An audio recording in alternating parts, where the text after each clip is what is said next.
चर्चा में है। उस पुस्तक का नाम है क्राइस्ट परिचय। इस पुस्तक में क्राइस्ट को चौंकाने वाले कई सारे दावे किए गए हैं। इस पुस्तक के लेखक हिंदू विचारक वीडी सावरकर के बड़े भाई गणेश सावरकर हैं। यह पुस्तक करीब 70 साल बाद दोबारा प्रकाशित हो रही है। ईसा मसीह एक तमिल हिंदू थे और भगवान शिव की आराधना करते थे। इसके अलावा उनका असली नाम केशव कृष्ण था, जो गहरे रंग के थे और उनकी मातृभाषा तमिल थी। ये दावा किया गया है हिंदुत्व विचारक वीडी सावरकर के बड़े भाई गणेश सावरकर की लिखी किताब क्राइस्ट परिचय में, जो करीब 70 साल बाद फिर से प्रकाशित हो रही है। इससे पहले यह किताब पहली बार 1946 में प्रकाशित हुई थी।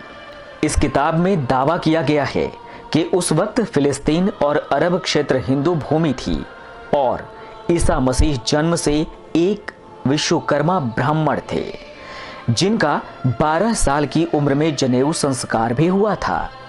किताब के मुताबिक उनका परिवार भारतीय वेशभूषा में रहता था।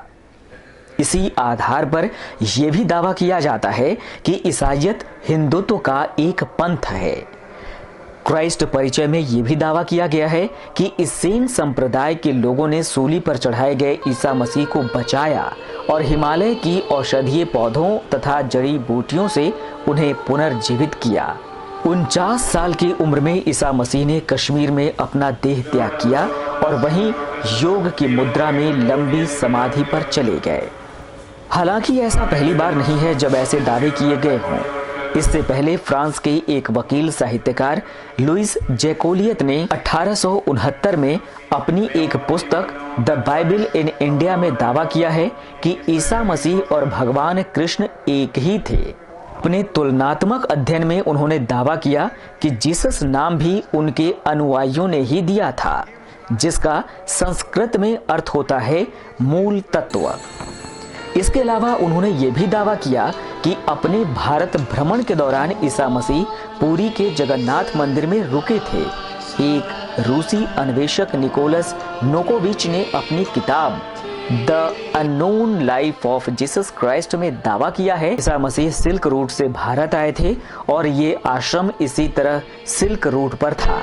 उन्होंने 13 से 29 वर्ष की उम्र तक यहाँ रहकर बौद्ध धर्म की शिक्षा ली। वहीं ईसा मसीह के जन्म को लेकर अलग अलग दावे रहे हैं।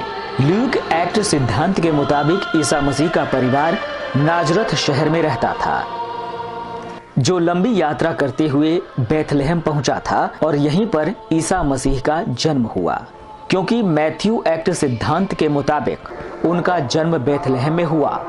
उनके जन्म के बाद वहां के राजा हेरोड ने बेथलेहम में 2 साल से छोटे सभी बच्चों को मारने का आदेश दिया था, लेकिन ईसा का परिवार वहां से मिस्र चला गया। उसके कुछ समय बाद वो नाजरत में बस गए। वहीं 2 अन्य सिद्धांत गॉस्पेल ऑफ मार्क और गॉस्पेल ऑफ जॉन में ईसा मसीह के जन्म स्थान का जिक्र नहीं किया गया है, लेकिन उनका संबंध नाजरत से जरूर बताया गया है। धर्म और आस्था को लेकर विवाद कोई बड़ी बात नहीं रही है। जरूरत तो बस इस बात की है कि चाहे कोई कुछ भी कहे, कुछ भी दावा करे, धर्म को लेकर कभी भी धर्म भीरू मत बनिए। रैड नेटवर्क के लिए मैं दृष्टि।